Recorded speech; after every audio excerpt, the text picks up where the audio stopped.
The letter arrived on Tuesday morning, delivered not by a footman in Ashenbury livery, but by a boy from the village who had clearly been paid extra to run the whole way, judging by how badly he was out of breath when he reached the door of Willamere Cottage. Miss Constance Hale did not open it at once. She simply stood in the doorway, the damp morning air pressing in around her. Staring at the seal pressed into the wax, a seal she had not seen in 4 years, and had hoped, quietly and without ever quite admitting it to herself, never to see again. It belonged to Duke Edmund Ashenbury, master of Ashenbury House, and the last man in England she expected to be writing to her now, of all mornings, after everything that had passed between them. She broke the seal with fingers that did not tremble, though her heart, if she were honest, most certainly did. Miss Hale, I find myself in circumstances I did not anticipate, and fewer people to turn to than I would like to admit. I would be obliged if you would call upon me at Ashenbury House at your earliest convenience. What I have to say to you, I would rather say in person than trust to paper. E. Ashenbury. She read it twice. Then she folded it, slowly, and set it on the small writing desk beside the window, where the grey morning light fell across a room that told the story of the last 4 years better than any letter could. Ledgers stacked in neat, disciplined rows. A small brass model of a merchant ship displayed on the mantel like a trophy.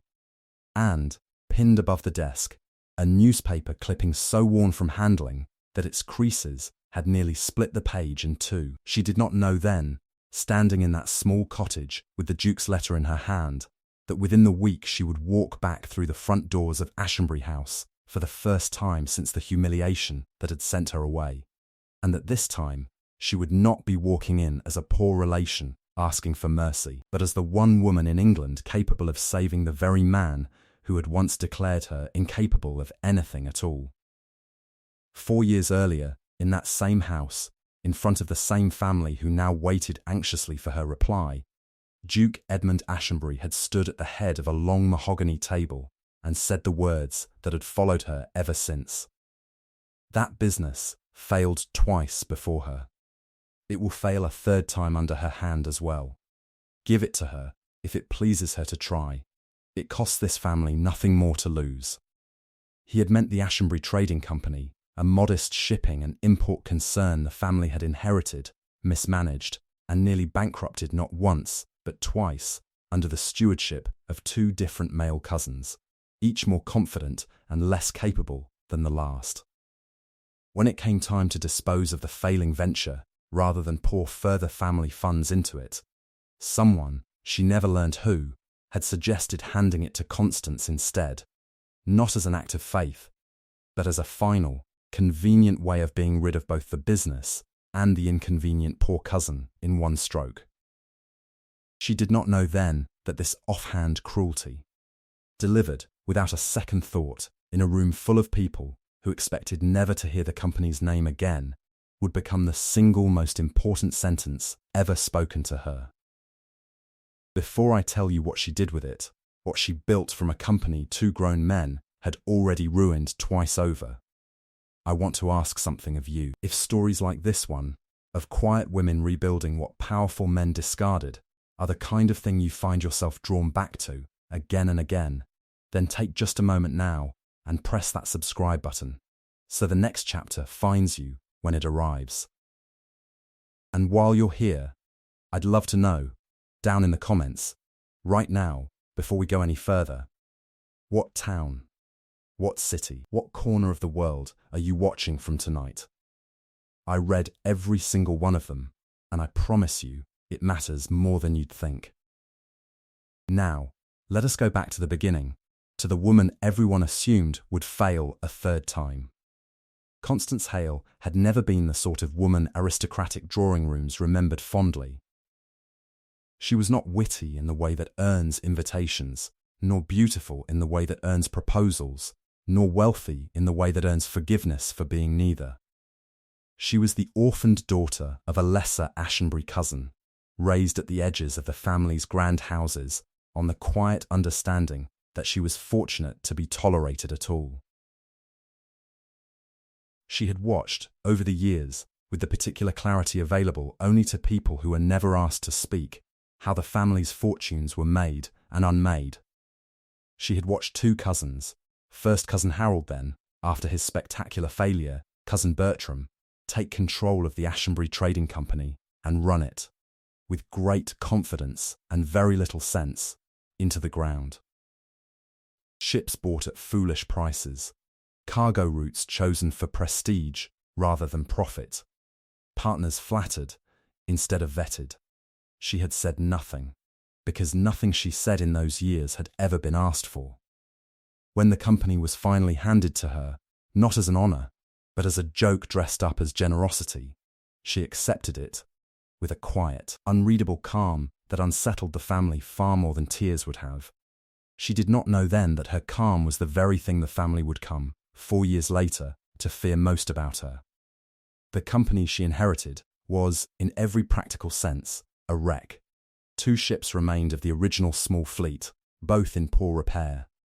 The warehouse in Bristol held more debts than cargo. The company's good name, its only true asset, had been so thoroughly damaged by Bertram's mismanagement that established merchants would no longer extend it credit. Most women in her position, the family assumed, would sell what little remained for whatever pittance a buyer offered and quietly disappear into some small cottage to live out a diminished, forgettable life. Constance did not sell. Instead, she moved into a single rented room above the Bristol counting house, dismissed the clerk who had helped ruin the company under both previous cousins, and began, the way she had once quietly watched and learned everything else, to read.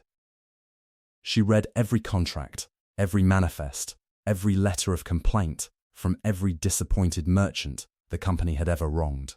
She wrote, personally, in her own hand, to each of them, not with excuses, but with a plain and unusual honesty, an acknowledgement of past failure, and a request for one final chance to prove the company had changed. Most did not reply. A few did, cautiously, skeptically, willing to test one small shipment against her word. She did not know then that the very first of those small, skeptical shipments, a modest cargo of Yorkshire wool sent to a merchant house in Lisbon, would become, 4 years later, the foundation of the most trusted trading relationship the company had ever built. The early months were the hardest, though she rarely spoke of them, then or later, to anyone.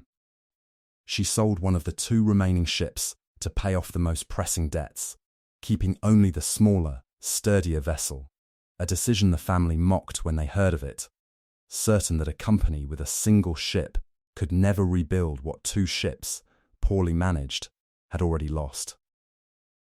She hired, instead of a gentleman clerk who expected deference, a sharp, practical young bookkeeper named Thomas Reed, a man overlooked by larger firms for the crime of having no family name worth mentioning, a fact Constance found, privately, to be his greatest qualification. Together, they rebuilt the company's reputation, one honest transaction at a time. Where Bertram had promised more than he could deliver, Constance promised precisely what she could, and delivered it early. Where Harold had chased prestige, Constance chased reliability, unglamorous, unremarkable, and, as it turned out, exactly what the merchant houses of Bristol and Lisbon had been quietly desperate for all along. She did not know then that her insistence on small, careful, honest dealings, mocked by her own family as timid, unambitious. Beneath the dignity of an Ashenbury name was in fact the exact opposite of timidity. It was patience disguised as caution, and patience, she would later understand, was the one weapon her family had never learned to wield. By the end of the first year, the company was no longer bleeding money. By the end of the second, it had purchased a 3rd ship, this one new, chosen not for prestige, but for a proven design that carried cargo faster and safer than any vessel the family had previously owned. It was during the purchase of that 3rd ship that Constance discovered the first hint of something the family had never told her. The ship's previous owner, an aging merchant captain named Josiah Fenwick, mentioned to her, almost in passing, over the signing of the final papers, that he had once done business with the Ashenbury family many years before, under very different circumstances than she might expect. "Strange thing," he said, folding his spectacles as they concluded the transaction. "Your family's company nearly wasn't a shipping concern at all, you know. Started as something else entirely, before my time even. A silk venture, I believe, ruined by some scandal nobody in Bristol ever got the full truth of. Your cousin Bertram's grandfather, if I recall, old Ezra Ashenbury. Strange business." Constance had never heard the name Ezra Ashenbury spoken aloud in any drawing room she had ever sat in. She did not know then that this single, offhand remark from a retiring sea captain would send her, 6 months later, into the locked and long-forgotten archive room at Ashenbury House itself, a room she had not set foot in since childhood, and one the current family, she would soon discover, had very particular reasons for never entering at all. It took a carefully worded letter and no small amount of patience to secure permission to search the Ashenbury family archive, granted, in the end, not out of goodwill, but out of the Duke's own dismissive certainty that whatever she hoped to find there would amount to nothing, much like the company itself. He did not know then how wrong that assumption would prove to be. The archive room was exactly as she remembered from childhood, a narrow chamber at the top of the west stair, thick with the smell of old paper and older dust, its single window so grimed with years of neglect that even the brightest afternoon light entered only as a weak, grey suggestion of itself. Family records, so long undisturbed, were stacked in leaning towers that seemed to sigh with dust when she moved them. It took her 3 long afternoons, working alone by candlelight, while the household below assumed she was merely indulging some harmless curiosity, before she found what she had come for, a small, leather-bound ledger, far older than the others. Tucked behind a loose stone in the chamber's back wall, in a hiding place clearly made by someone who had very much wanted it never to be found. The ledger belonged to Ezra Ashenbury, and it told a story the family had spent nearly 60 years making certain no one would ever read. Ezra had not simply failed at silk trading through misfortune, as the family had always vaguely implied to anyone who asked. He had been deliberately ruined, his contracts sabotaged, his reputation with foreign merchants quietly and systematically poisoned by his own younger brother, Cornelius, who had coveted control of the family's growing trade concern and engineered his elder brother's public disgrace to seize it for himself. Ezra's descendants, Harold's line, then Bertram's, had inherited not merely a business, but the guilt of a fortune built on a lie their own family had told itself for 2 generations, that Ezra had simply been foolish rather than betrayed. Constance sat with that ledger for a long time in the dust and candlelight, understanding at last why the business had failed, quietly and mysteriously. Not once but twice before her, not from mere incompetence, as everyone assumed, but from a kind of inherited rot, a family built on the unexamined guilt of a betrayal no one had ever been brave enough to name. She did not know then that the current Duke, Edmund himself, carried a version of that same guilt, quietly, in ways she would not fully understand until years later. She said nothing of the ledger to the family for a long time. There seemed little purpose in disturbing old graves for the sake of an argument no one living had the standing to settle. Instead, she returned to Bristol, to Thomas Reed, to her single sturdy ship that had now become 3, and continued the slow, unglamorous work of building something honest atop ground the family had once poisoned with silence. Word of her progress travelled slowly at first, the way most inconvenient truths do among people who have already decided what to think of someone. But by the 3rd year, it could no longer be politely ignored. The Ashenbury Trading Company, the joke, the family's cast-off failure, had become one of the more quietly respected shipping concerns operating out of Bristol, known specifically for a reliability that larger, flashier firms increasingly struggled to match. She did not seek recognition for it. she had learned, long before the company was ever hers. That recognition was rarely given to women who had not first been proven useful to someone more powerful than themselves, and she had stopped waiting for that permission somewhere in the second year, when the third ship first sailed successfully into Bristol Harbour under her own house flag. It was in the fourth year, the year the letter finally arrived on that Tuesday morning, that the reason for the Duke's sudden humility became clear. Duke Edmund Ashenbury's own primary source of family income, a series of investments in a large manufacturing concern in the north, had collapsed with startling speed following the exposure of fraudulent accounting by the concern's chief investor, a scandal that had, within a matter of months, wiped out nearly the whole of the Duke's personal fortune, leaving Ashenbury House itself and its remaining lands dangerously close to the same ruin the family had once so casually assigned to Constance. He did not know then, sitting in his private study composing that careful, uncharacteristically humble letter, that the trading company he had dismissed as worthless 4 years earlier was, by that same season, worth considerably more than the entirety of what remained of his own personal holdings. When Constance arrived at Ashenbury House that following week, she was shown, for the first time in her life, not to some small waiting room reserved for poor relations, but directly to the Duke's study, where he rose to greet her with none of the dismissive coolness she remembered. "Miss Hale," he said, "thank you for coming." "You asked that I come alone," she observed, taking the seat he offered. "I assume you would rather your family not hear what you intend to say to me."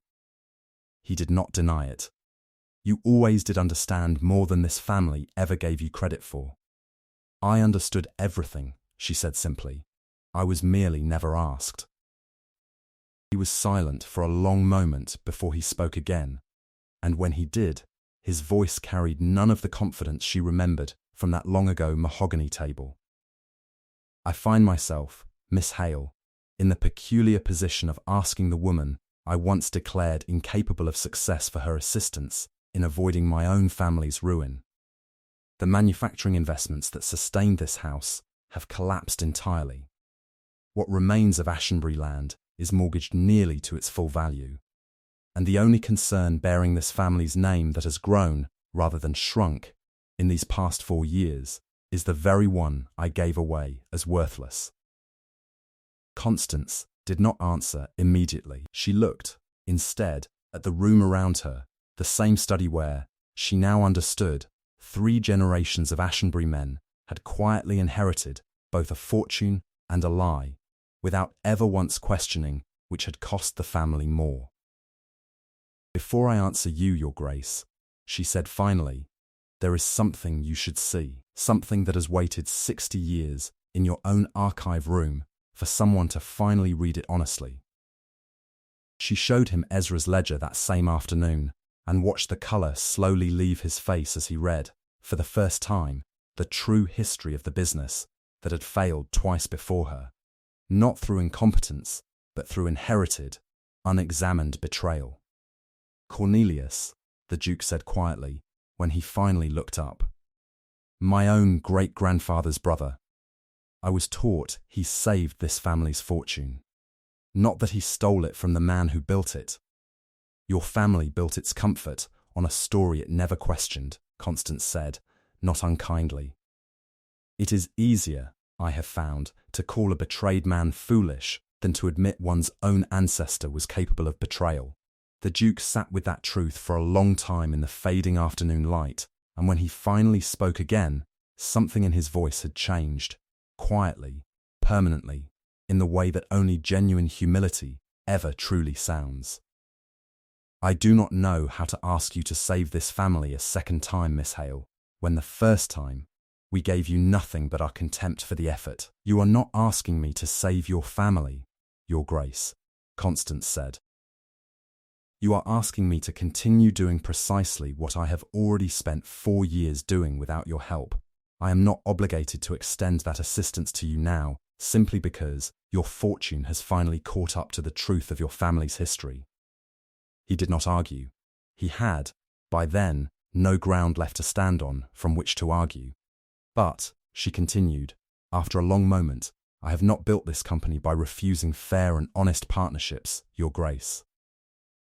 If Ashenbury House wishes to survive, it will do so as a partner in this trading company, under my continued management, with Thomas Reed retained as its principal clerk, and with the full and public correction of Ezra Ashenbury's name, restored at last to the honest history it was always owed.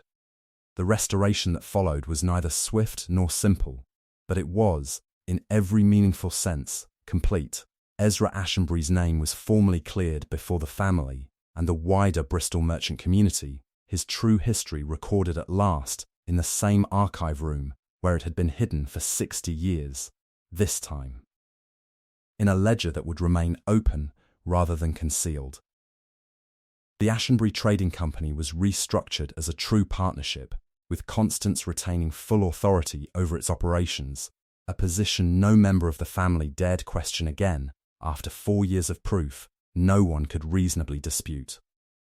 Ashenbury House itself was saved, not through the Duke's own resources, which had proven insufficient to the task, but through the steady, patient fortune Constance had built from 2 broken ships and a warehouse full of debt.